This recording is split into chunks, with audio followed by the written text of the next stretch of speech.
Can you hear me? No.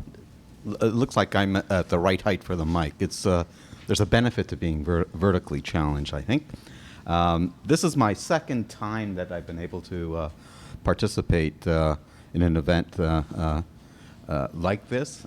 And as the previous event, it's amazing. So Cheryl, you've done a wonderful job.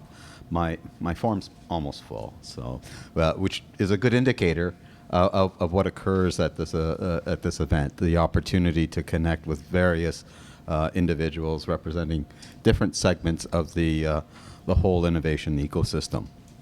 So I'd like to, as Belinda mentioned, OCE has a long history. The Industrial Research Assistance Program also has a long history. We're a part of the National Research Council. We've been around for in excess of 60 years, providing assistance to small and medium-sized organizations and helping them grow through technology innovation. The programs can vary from very small scale to large multi-year research initiatives. And I wanted to concentrate today in one particular element, which is a joint initiative between IRAP and OCE. Because when we look at what's really required to successfully take a product to the marketplace is maximizing the amount of support, both from a financial perspective, but also from a technology perspective. And this initiative was really focused on how do we do that and leverage funding to accelerate that. So we look at OCE, who have an extremely strong engagement within the research and academic community. We have IRAP with a strong link within the industrial community, and then we put them together to maximize the potential for success within a small and medium-sized enterprise. So in this model, up to $20,000 of IRAP support would be used for non-academic research activities, and OCE VIP will be contributing up to $20K towards the academic research activities. So it's a real bundled approach. The support to the industrial research activities, IRAP is a reimbursement program, so companies have to actually incur the costs, and then IRAP reimburse a portion of those costs. And the reimbursement is based on 80% of the salary costs gets reimbursed back to the firm, and up to 50% of the external industrial collaboration, if any, that's required. So it's a good model that has worked well. It's not money up front. It's on an ongoing basis, so depending on how long the project is, every month a company would submit a claim, or in the industrial perspective, an invoice to IRAP that identifies all the costs that were incurred and paid, and then we would appropriately reimburse those eligible costs.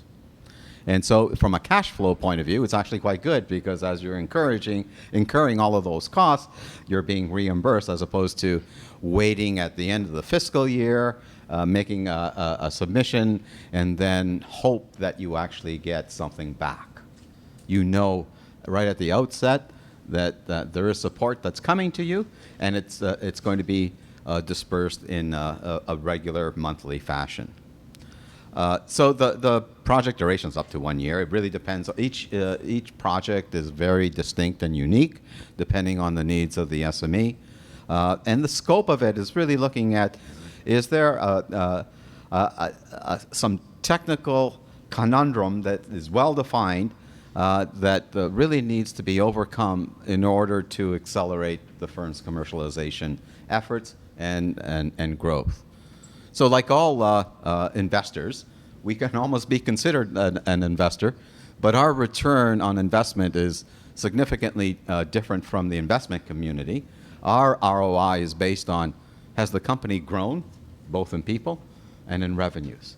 And if they have, to us, that is the definition of success. We don't take any equity in the company, any ownership on the intellectual property.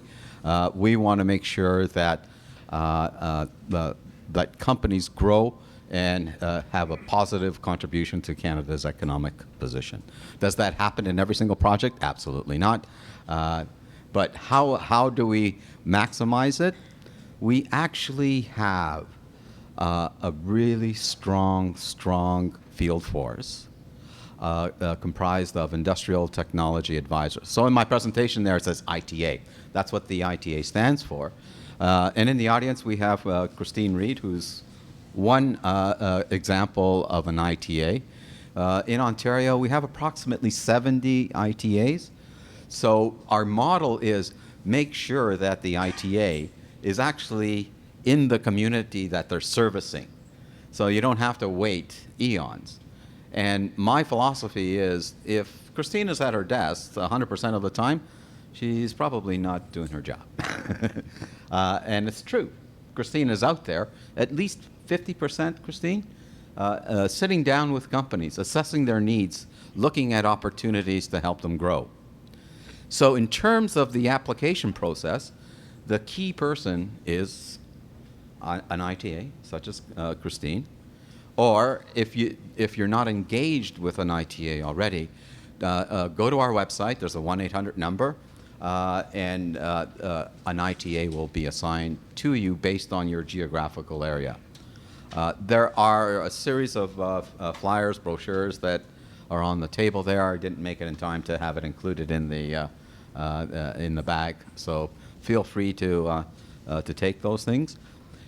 In terms of our success rate, extremely high, almost 100%. There's a reason for that. An ITA like Christine will assess your opportunity and determine the strongest bundling for success. And she'll only invite you to submit an application once she feels that you've got all of the elements there. So that's why I can make that claim that it's almost 100%. And I mean, in the past 5 years, the number of projects that I've turned away that have come across my desk is almost zippo, because they're all well prepared and address all of the key hot buttons that I'm looking at. So in terms of time to approval, we try and ensure that we have a quick quality of service standard, and around 15 business days for a project of this magnitude is a reasonable time frame. Keep in mind, it's both an IRAP and an OCE approval process, and the proposals that we are utilizing in this is essentially almost mirror images of each other. So we're not trying to create more overhead in terms of submission. We're trying to streamline that whole submission and really leverage the strengths of all of our programs to bring to the table for the SME. So thank you very much. I think I've highlighted what I wanted to talk about, and if there are any questions, be happy to answer them. Awesome, I did a great job. You did. You explained it so well.